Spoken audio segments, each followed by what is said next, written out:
67. The first car that just got tires is Kurt Busch in 17th place.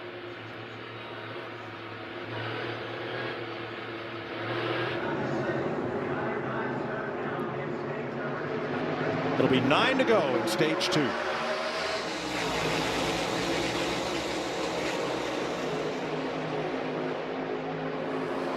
On a block and on the bottom. Reddick tried to get underneath Suarez, and Blaney's around again. And he gets nailed by the 11. And it's the big one in turn 2.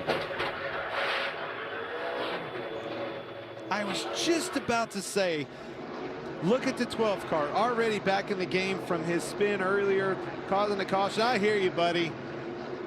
Man, he was just getting back into it. Brad Keselowski's had a tough week. It's kind of a chain reaction. Reddick made a move to the inside of Suarez, got blocked up, choked that line out. You see Harrison Burton with left front damage. Kurt Busch getting out of his car.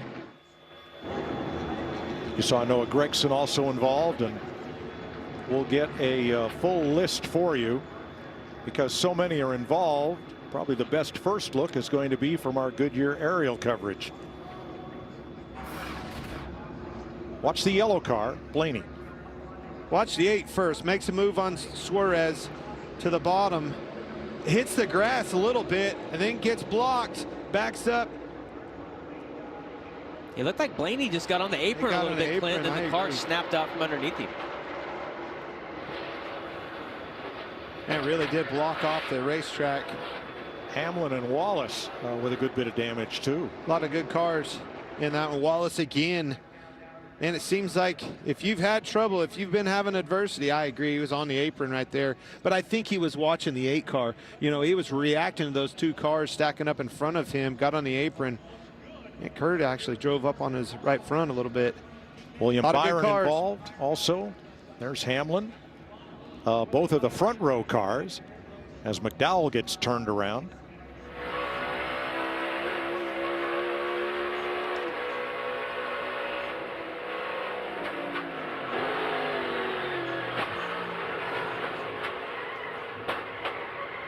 Man. And a lot of impacts right there. Yeah, he did. Beat around pretty big. That first hard hit was from Kurt Busch. Let's see Kurt's onboard camera. 22 with him. Straight back. Split somebody in the middle up there, about 5 rows in front out. 3 lap on spin low. Nowhere to go. Right in his lap. Let's ride with Joey Logano.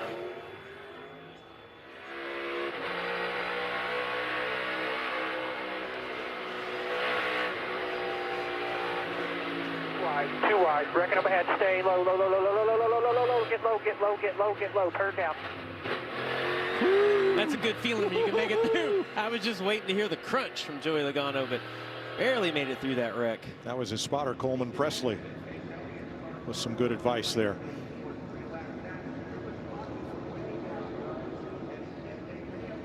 And here's the audio from the 12 of Ryan Blaney.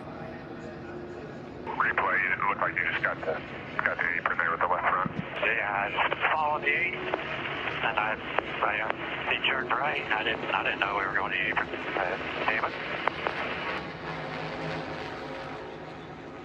At least 12 cars involved.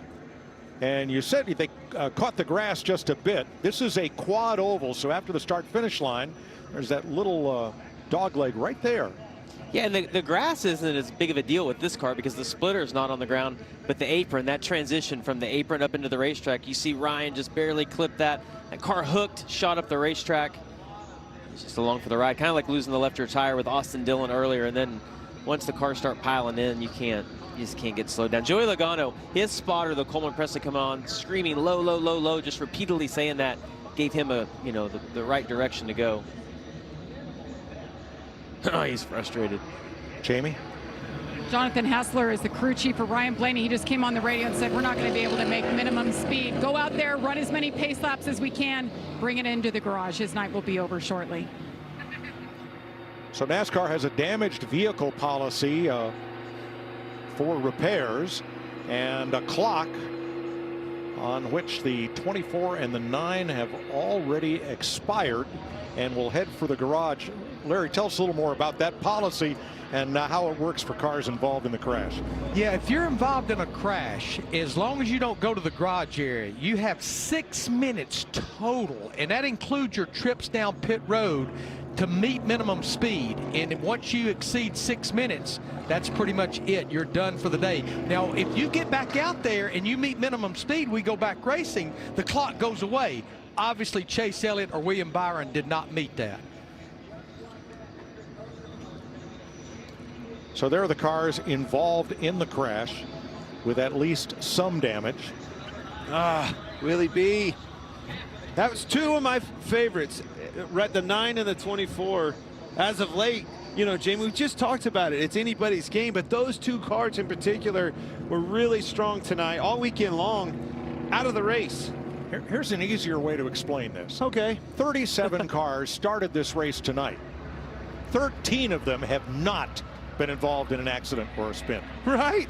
That's I all. mean, what a wild night of racing. And we're not even halfway. Brad Keselowski with a lot of damage from that one. This is quite possibly the wildest Coca Cola 600 I've ever. Yeah, I mean, it's totally different than what any of us expected heading into this. We thought we were going to see long green flag runs, but it's been anything but that. And the racing has just been incredible on the amount of restarts we've had. And Clint, we talked about it. The racetrack is just too wide. Lots of options out there for all these drivers. But drivers yesterday, including those who were on our Xfinity race telecast, the drivers only telecast, said this could be a long race with a lot of cautions. Here's Ross Chastain and company. Might be the longest race in history. Yeah, we're not even halfway, and we're at 2 hours and 28 minutes. I mean, I don't think it's going to get any better. Like they're hard to drive. Okay, no, no, and no. In 1960, when this track was brand new, Joe Lee Johnson won the first World 600. Well, first off, the race was delayed for Memorial Day because the track wasn't finished. It literally took, Warren Zevon reference, lawyers, guns, and money to get the track done to run the race in mid-June. And Johnson won that race in 5 hours and 33 minutes. We are not going to eclipse that tonight.